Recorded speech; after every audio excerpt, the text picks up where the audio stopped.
These projects are in Rockcastle and Rowan counties, and it totals over $1.1 million in state funding.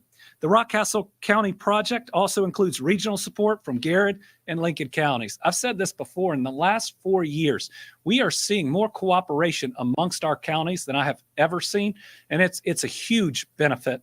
It makes it easier to bring in these companies because they see their workforce as regional, but it's a real testament to the county judges and others that are involved. So to date, we have approved $31 million in state funding in the second round of the KPDI program. Again, it is a great program that shows that economic development is bipartisan or nonpartisan, but it takes work.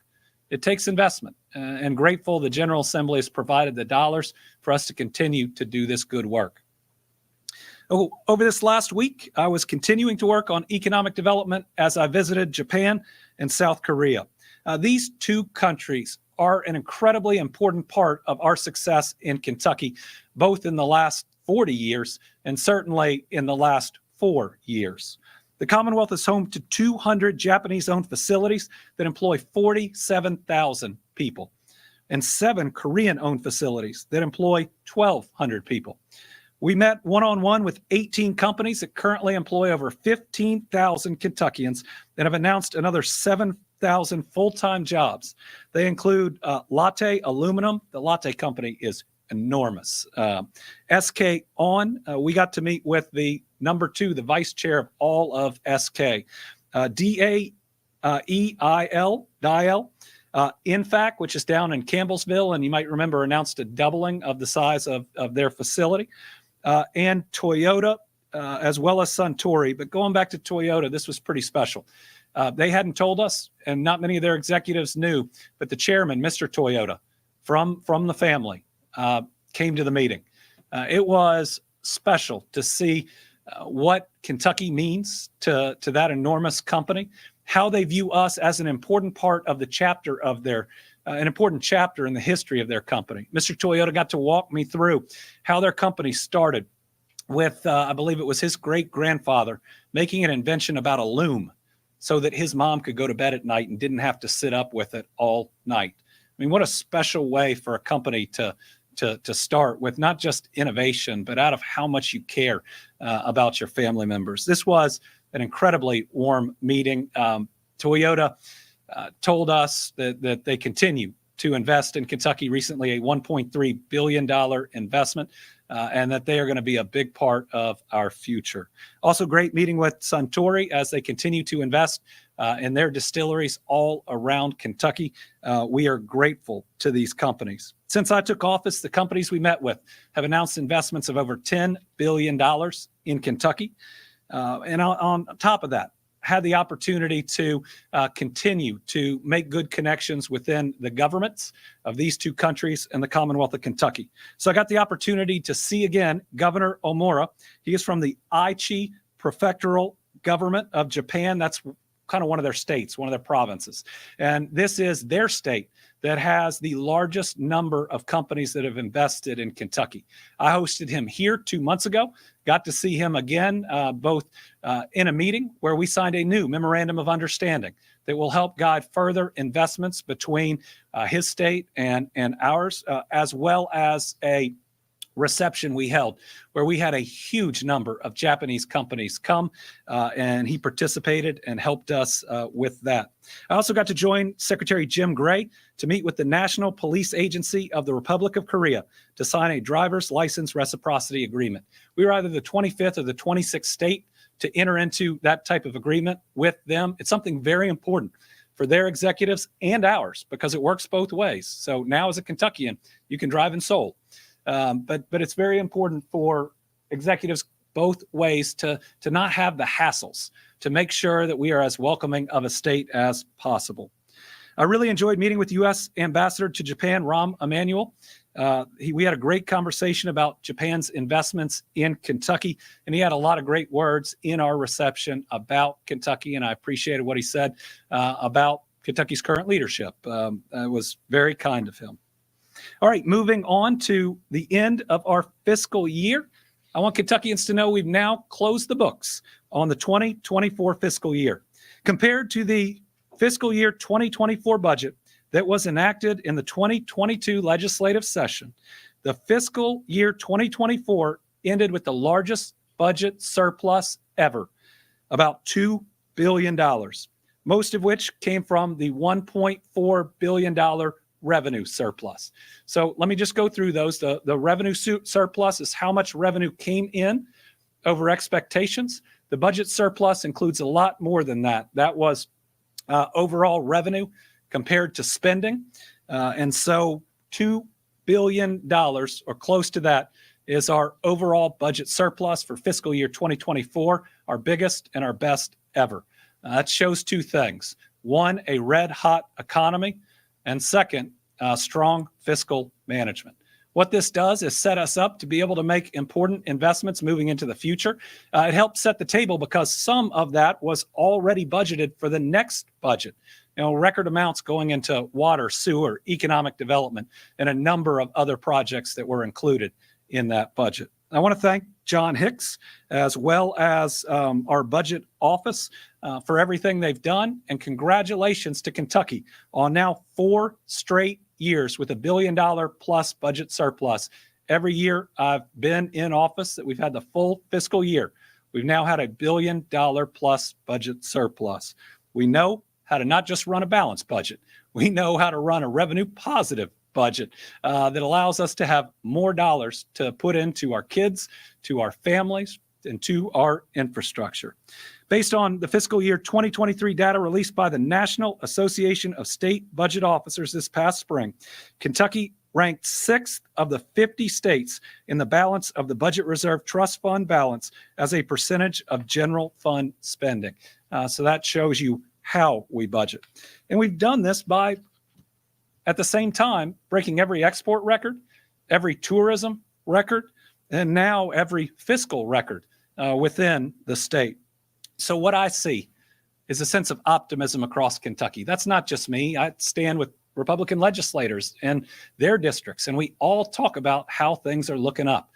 We may think that they're coming from different places. I believe that there's enough credit to be shared amongst everyone.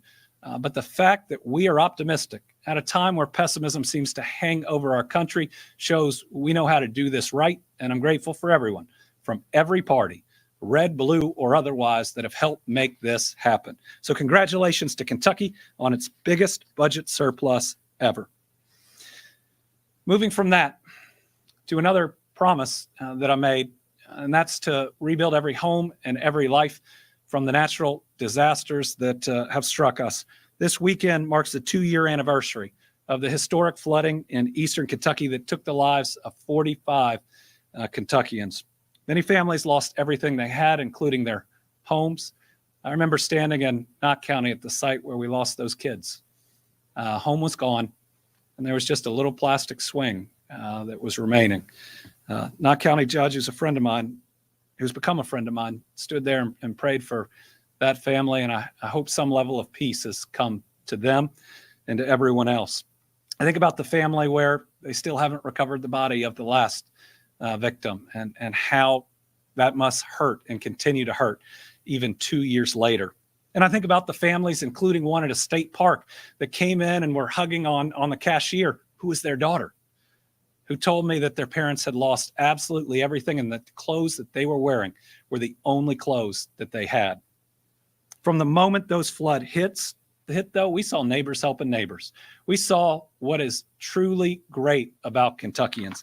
In our most difficult times, we come together, we help each other, we push everything else aside, and we just be the good human beings that we are. Here in Kentucky, we are going to continue to work to get things done. And while many communities and families are still recovering, this is a multi-year rebuild. Much progress has been made. So Friday, I'm going to be traveling to 4 counties, Floyd, Knott, Perry, and Breathitt, to remember the events and share some good news on housing and our progress on infrastructure. And today I have some updates on the progress of our state recovery. So thus far, FEMA has approved individual assistance applications to 8,775 Eastern Kentucky flood survivors. That totals more than $110.5 million under the Individual and Households Program. We had to fight hard for that money. because the rules are way too difficult. But what I'm proud of is Kentuckians did not give up. And because of that, FEMA has changed so many of their policies. It's now benefiting everyone else who's gone through hard times, and it's going to benefit our people from recent storms that we got individual assistance approved on. Public assistance funding, now more than $274.7 million has been awarded. The Hazard Mitigation Grant Program has obligated more than $64.2 million. On June 27th, Kentucky achieved a significant mitigation property acquisition milestone. That's the buyout program. Those are the really long words for the buyout program. With the award to the city of Jackson for more than $766,000 to acquire 6 properties through that buyout program. With this award, FEMA has now provided $84.7 million in grants to acquire property in the flood zone that will move people out of the flood zone and make sure they never go through this again. That's been 500 homes acquired across 5 of the 20 counties impacted. To date, 138 bridges have either been repaired or replaced. And federal disaster recovery funds being provided by HUD through the Community Development Block Grant Disaster Recovery, or CDBG DR program, are now available. In total, $279 million in federal disaster recovery funding was secured for the 2022 Eastern Kentucky flooding. Remember, there was a separate award for 2021 that includes tornadoes, but also in 2021, Jackson and Breathitt County were hit by flooding that year as well, and they qualify for those funds too. In Prestonsburg, we're using $8 million to build 34 homes for 2021 and 2022 flood survivors. In Letcher County, we're using $8.7 million to build 29 homes. The city of Jackson will use $2.3 million to build 8 homes, and that is all out of the CDBG DR funding that is coming out, and we will get more out. And as a reminder, people were really generous to the Team Eastern Kentucky Flood Relief Fund. $13.2 million were donated from over 41,500 donors, and an audit found that every single dollar is finding the right location in this Eastern Kentucky Flood Relief Fund. So far, 25 homes have been completed through the fund. Those homes are located in Breathitt, Floyd, Knott, Perry, Owsley, Martin, and Letcher counties.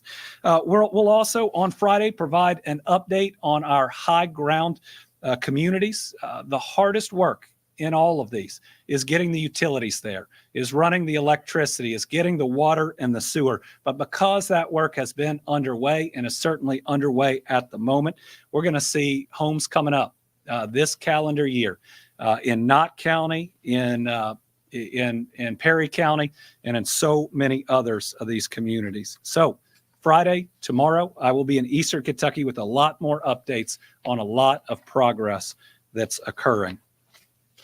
So we can't do an update on the 2022 storms without giving you an update on all the storms that have hit since.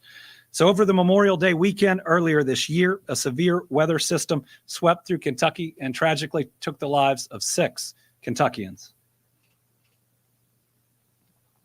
Each one of them is a child of God, and we provided for funerals for those that have sought that funding. In response, I declared a state of emergency and requested a federal disaster declaration from President Joe Biden. During the devastating event, 15 tornadoes swept through Kentucky. Power outages peaked at over 215,000 homes and businesses. The extent of the damage is truly heartbreaking. And maybe what hurt most is 2 communities, Barnsley and Charleston, that had been hit, or their location, they're right outside of Dawson Springs, where my dad is from, had been hit. The Barnsley location that was hit by an F3 had been hit by the F4 in 2021. But just like before, neighbors have helped out neighbors. The debris removal has happened pretty quickly. And then President Joe Biden and the Biden-Harris administration has come through yet again and just authorized individual assistance and public assistance for a number of counties. Do we have a slide that has those counties? On the screen, you will see federal funding is available for the counties that are on your screen are the ones that individual assistance is currently available for. We will try to add to this list. But families that are in this county that suffered damage that insurance is not going to cover will have an opportunity to apply for individual assistance and get help from our federal government.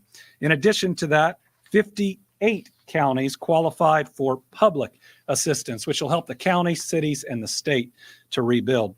So if your property was damaged between May 21st and 27th, that's the window of time from these storms, you can apply for FEMA assistance. It's available for home repairs and other critical needs. You can apply through all the different ways that are on the screen. But my message today is thank you to the president and to the vice president for coming through for us.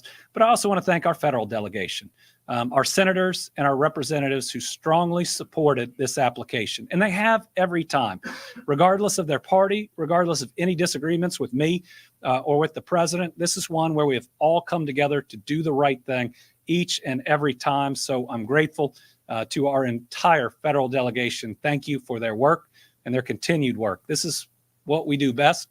This shows that we're Kentuckians or Americans before we are Democrats or Republicans. Caring for our neighbors is our calling. And I'm proud that we do it. While we've been hit by far too much, we've come together every single time. Last week was also the 2-year anniversary of Kentucky's 988 Suicide and Crisis Lifeline in Kentucky. We want everybody to know that it's okay to not be okay.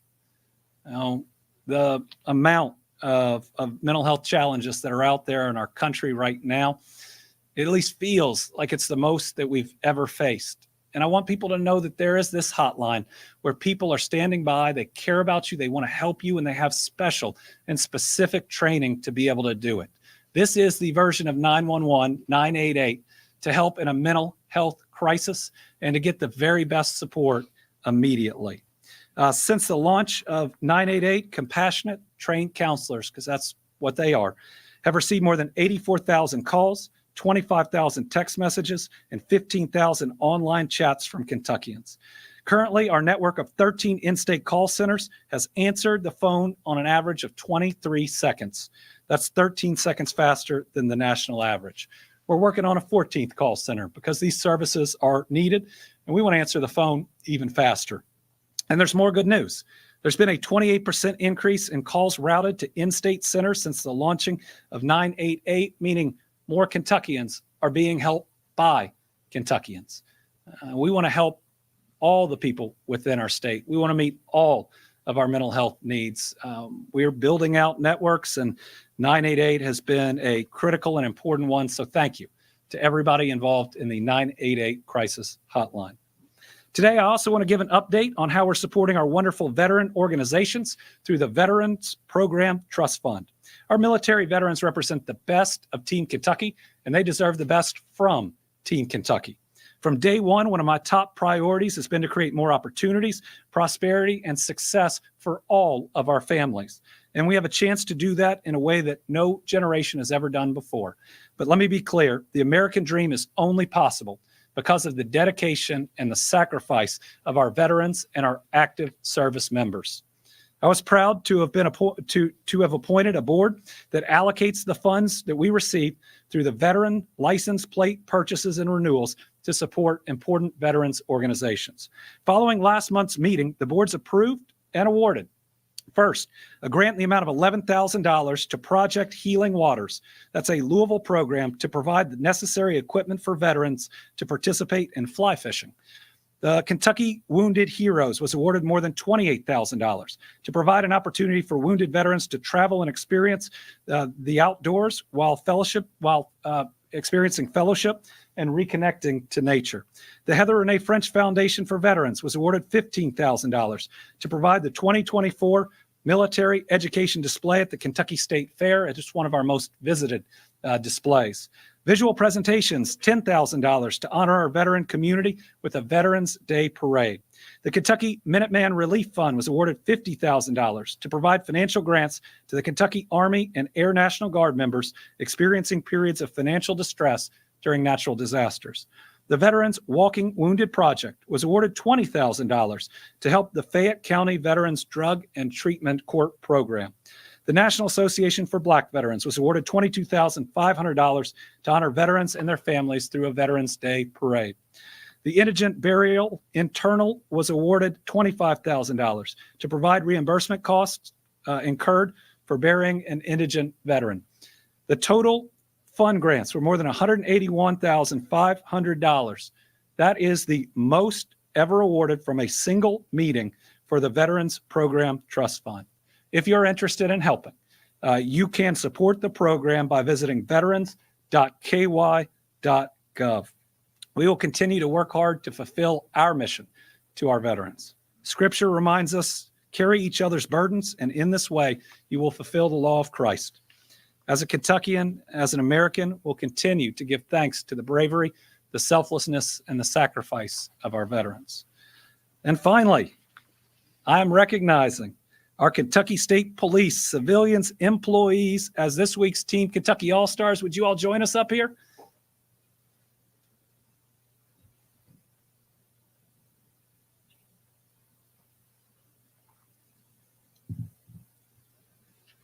Come on up. It's just a small group of people. So thanks for coming. Thank you. How are you? Great. Nice to see you. Thank you. Thanks for your work. How we doing? Good to see you as well. Yeah. Hey, appreciate y'all. Thanks for coming. KSP has about 800 civilian employees that serve in a variety of roles from telecommunications, maintenance, driver testing, information technology, public relations, forensic testing, and records support. The majority of these Kentuckians do not work the average 9-to-5 job. Many civilian employees are on the job across the Commonwealth every hour of every day in some capacity. They sacrifice time with their families in the name of creating a safer Kentucky. They embody the teamwork, the strength, and the dedication that's oftentimes needed in times of great sorrow. They do it thinking of others before themselves, and we are thankful for their service. Right this moment, Lieutenant Governor Coleman is attending KSP's annual Civilian Awards Ceremony, where 15 civilians are being presented with awards for their dedication to public safety in the year 2023. The awards include the 2023 Civilian of the Year, Career Achievement, Police Communication Support, and Supervisor of the Year, among others. Their work is the best of the best, and the state police could not operate without them. We couldn't keep the people of Kentucky safe without them. That's why I'm naming them this week's Team Kentucky All-Stars. They are there for people at their toughest and oftentimes their lowest moment. They help pick us up, and they walk hand in hand with our people to create a better, safer Kentucky. So thank you to our Team Kentucky All-Stars. Appreciate y'all. Thank you very much for coming. Thank you. So thank you. We appreciate y'all. All right. Great. Thank y'all. Thank you. I don't think you want to be up here for questions.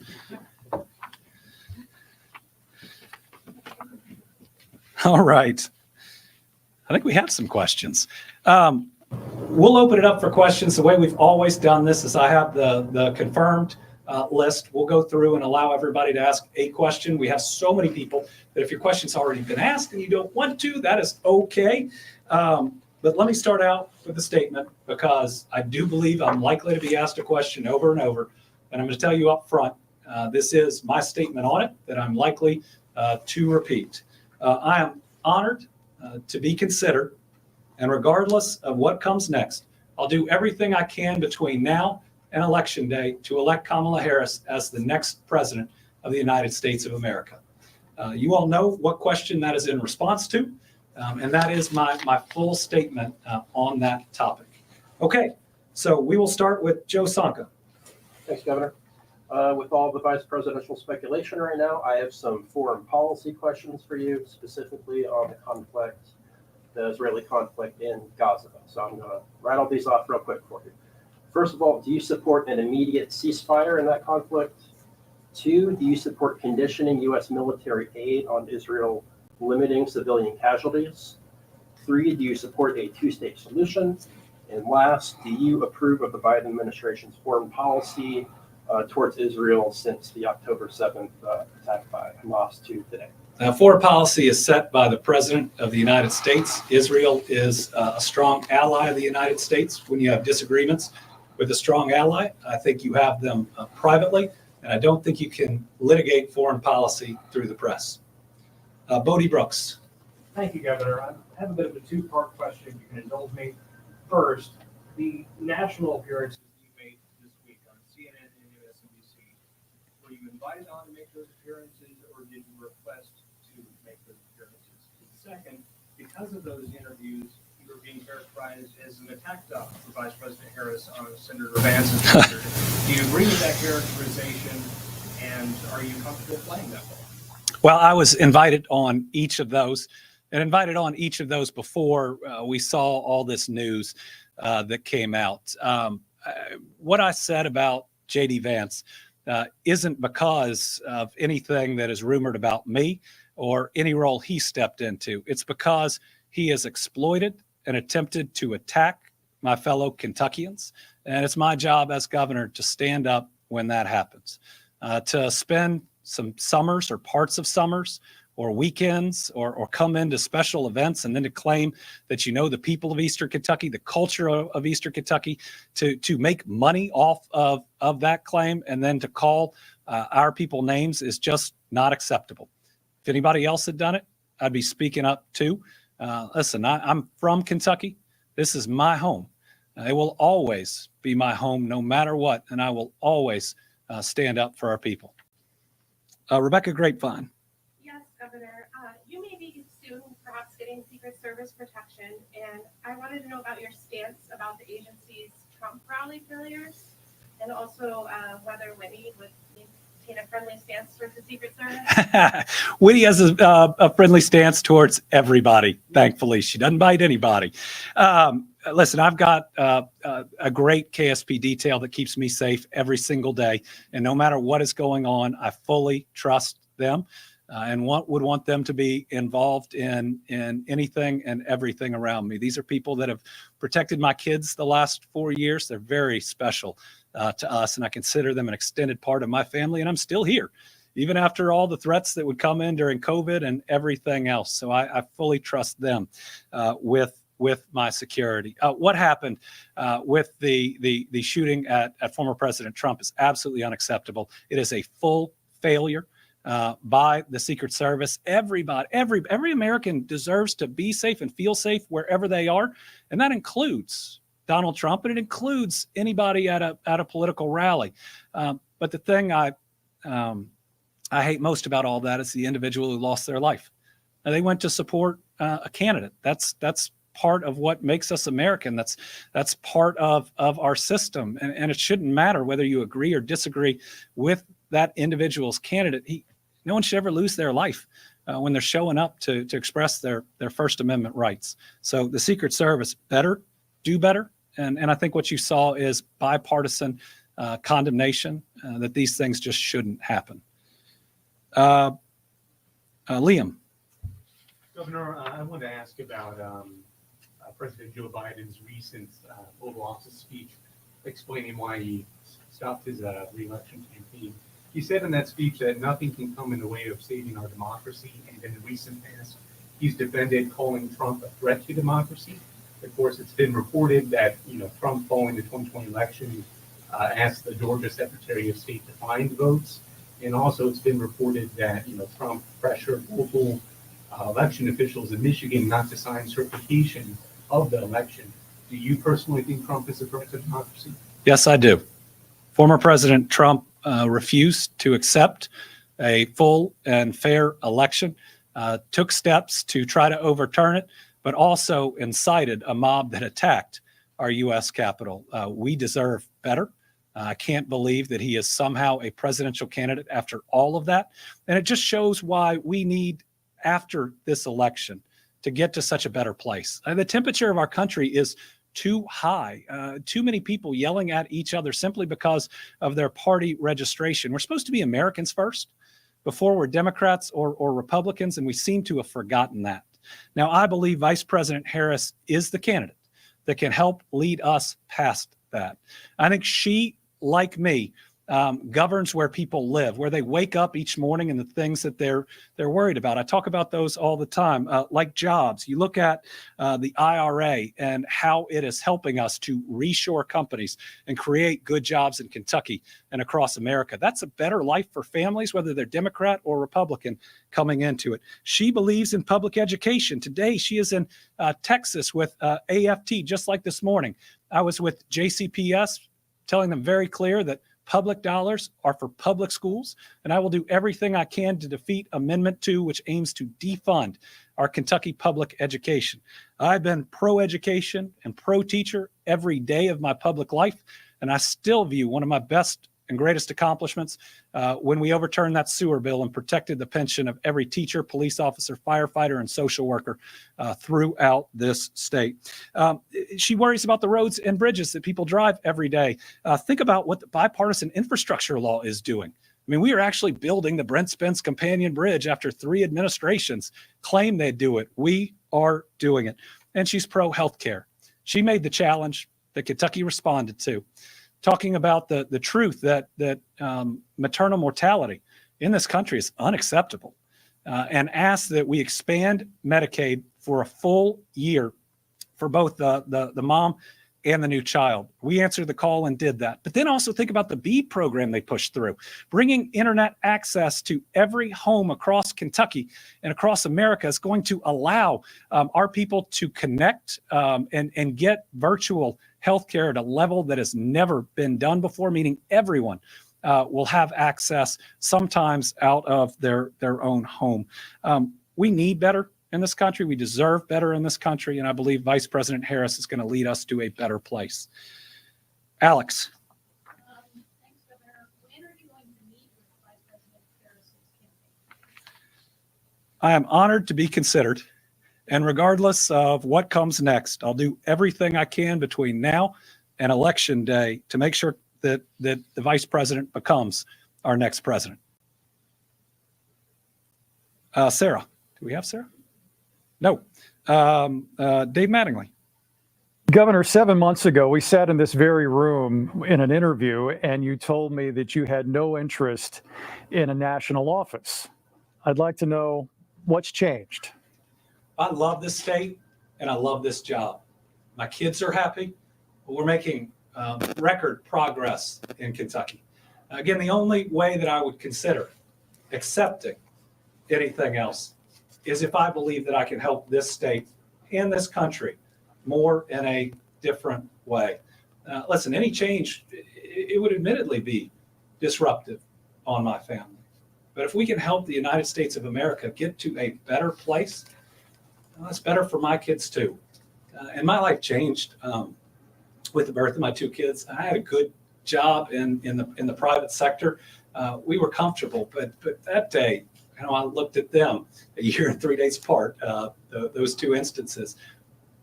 And I just felt like I had to do something more for them to create the world that they deserve. So listen, I love this job. I still plan on serving out my full second term. And if this job is the last political job I ever do, it is more than enough for me. It's a great responsibility and a great gift to be able to serve as Kentucky's governor. And no matter what, this is my home. And I'll have a home here. And I'll continue to fight for Kentuckians in any and every way that I can. Mark. Why can't you say whether you're being vetted or not? Well, I can't say I'm honored to be considered. Mason. Governor, unnamed sources have stated you have been asked to send vetting materials to the Harris campaign. Can you confirm this? What I can do is give the same statement that I started out with. That's the statement I'm authorized to give at this point. Carolina. Do you believe that you and the Vice President will be compatible? Well, I think what's needed right now is a ticket that not only can win, but again can govern and can govern in a way that's for everyone. I mean, we can't keep going with this everything being red or blue, or Democrat or Republican. Everything right now, from the car you buy to the beer you drink, somebody tries to make partisan and say you have to pick a team. And I see it every day in Kentucky. Our people are exhausted with it. Like, we are desperate for something better. And I think we're desperate to make sure that our next president is somebody that you can sit your kids in front of the TV and they can watch it without worrying about what that person might say. I believe our vice president is, first, she's strong. She's tough as nails. She's an AG like me, and I know an AG when I see one. That's somebody who works hard for all the people of their state, and I know will work hard for people in the country. But I believe that this is the type of leader that can help just get us to that place where, whether you're a Democrat or a Republican, your kids can watch that next address, and you can feel good about what they're going to say, what they're going to see, and what she's going to say. Shauna Mizell, yes. Welcome to Kentucky. Yeah. Okay. Curious, have you talked to the vice president since Sunday? And also, even today, you said that you would only consider the post if you felt like you could do better. Do you believe that? Where do you stand? Well, I have not talked to the vice president personally since she called me in just a couple hours after President Biden made his announcement. That call meant a lot to me. She personally asked for my support, and I said, of course, and in providing all of that support. I think all of this attention is really about what we're doing in Kentucky. You travel around Kentucky right now, and you see a state where the temperature is turned down, where neighbors aren't yelling at neighbors, where we're achieving in every part of the state, where we've got people from different parties standing side by side, talking about a new investment in clean drinking water, or the expansion of internet, or the newest jobs announcement. I was in Allen County for the Bellmark announcement, 100 plus new jobs, the largest investment in about a decade since Smuckers came there. And it was me and 2 Republican legislators, and we were all excited about what was going on. If we can, whoever makes up this ticket, if we can get to that type of place in the United States of America, I think everyone will take a breath. I think everyone will smile a little bit more. And I think we'll start enjoying the prosperity that I believe has started to come to the United States and is building. Karen. Governor, thank you. You talked a lot about the upward trajectory of Kentucky's economy. How could you translate that success on a national level? And secondly, what is the level of support from home? Well, well, on that last one, I'd refer you to my statement. But certainly, Kentucky is in an exciting place.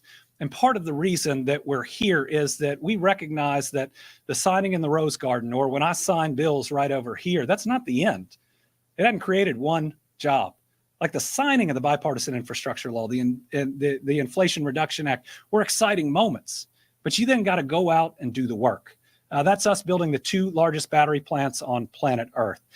That's building the cleanest, greenest recycled paper mill in Henderson. That's the AESC project that's going to employ 2,000 Kentuckians in Bowling Green. It's the announcements we made today, one of the largest announcements in Mason County in 10 years.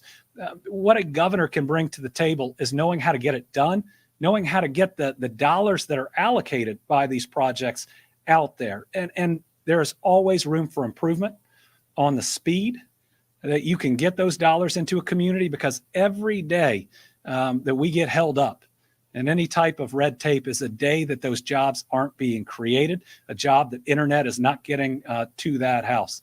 I know how to execute on legislation. And at the end of the day, what I believe in are jobs, our infrastructure, clean drinking water for people, internet access for everyone. I believe in public safety and public education. I believe healthcare is a basic human right. And no matter what role that I'm in, those will always be my focus. It's on our people and making sure that we spend every moment just providing a better life for them. Legacy is not about an election. Legacy is not about a title you have. Legacy is about the people you help, and that comes from my faith. That's one of the reasons we're put here on earth. Jose. Thank you, Governor. Among immigrant communities, there is a lot of uncertainty, and given that the issue of immigration is so controversial, how would you advocate for the invisible immigrant community that is also contributing a lot to the economic prosperity of this country even if immigration reform might be out of the question, what's your stance on the DREAM Act, the pathway to legalizing undocumented population? Well, Dreamers, this is the only country they've ever known, and they should be able to continue in this country and ultimately have full citizenship. These are kids. And I believe every child is a child of God, and we ought to prove it when it comes to those individuals. I think a lot of the rhetoric around immigration comes from illegal immigration, and that ends up impacting those seeking asylum and those that are here legally, and our ability to actually pass reasonable immigration reform. Now, well, where we eventually have to get on this is without it being a political cudgel that people attack each other with, to actually sit down and look at the policy of what our American workforce needs, and to try to make sure that we have a policy that actually works to achieve our goals. And then in our asylum, we've got to invest to make it work better and make it work faster. Those are having more judges. Those are having more individuals that help move that system along. And to have what was a bipartisan agreement blown up simply for politics, that's the worst of America, not the best of America. So listen, we've got to say clearly that illegal immigration is illegal. We can't say that the rule of law applies to the former president and doesn't apply in other instances. But we also can say that these are human beings, and we ought to make sure that the way that we enforce our laws shows our humanity. Molly Jett. Hi, Governor. Hey. Thank you so much. What do Will and Lila think about their father being considered? Will's 15, Lila's 14. That means the amount I get to talk to them is a little bit different than it was years ago. My family has always been my rock. They have always been incredibly supportive. I wouldn't enter any type of process. I wouldn't read a statement saying it's an honor to be considered if they weren't behind me with whatever comes. Now, anything that comes, I'm going to sit down and talk with them. They are the most important parts of my life. Would do anything for their happiness, and I'm really blessed as a dad. All right, virtual. We've got Morgan Hoover. I'm becoming my dad. He always tears up in talking about his family.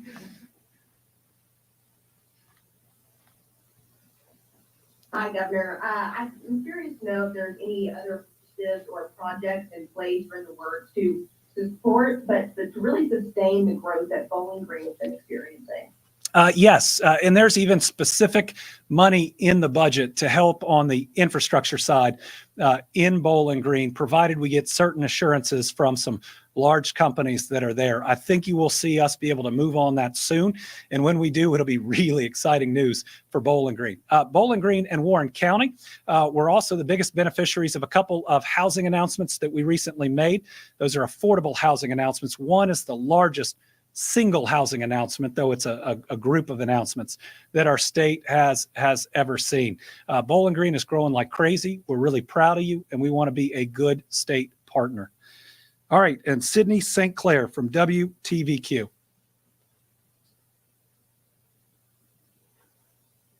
Hi, Governor.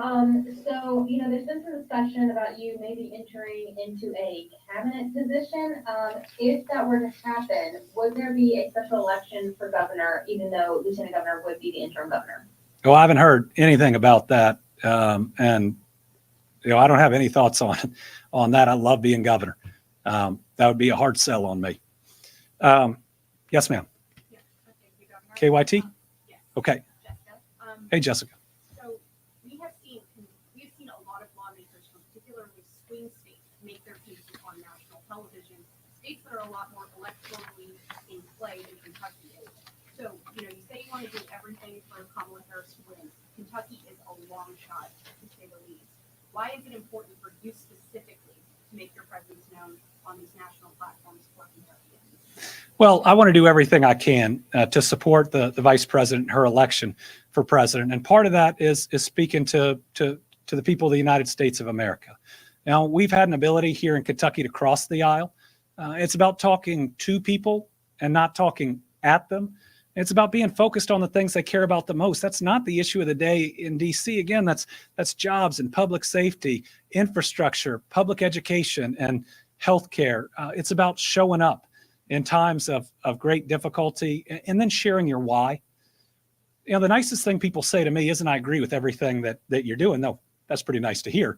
It's that I don't always agree with you, but I know you're doing what you think is right.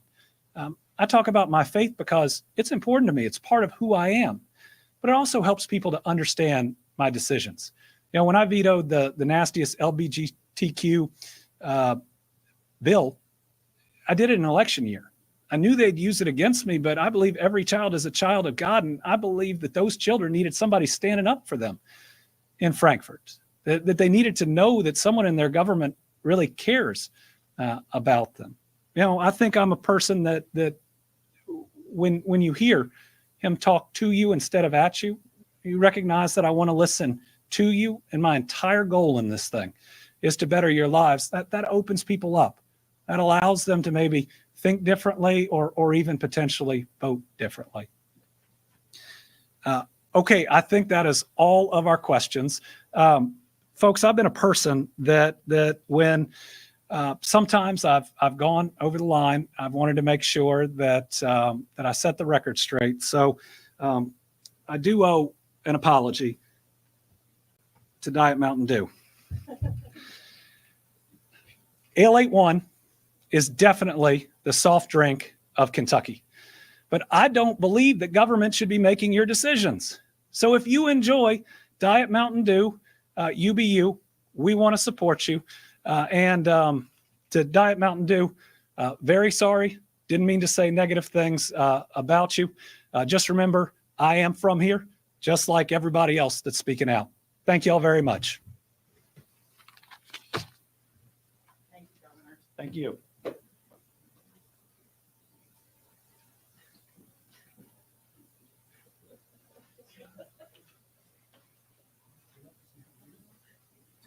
Yeah, I guess that wasn't his. So you put the tape on. Oh, on Monday, he was on CNN. Just find those clips. I'll be.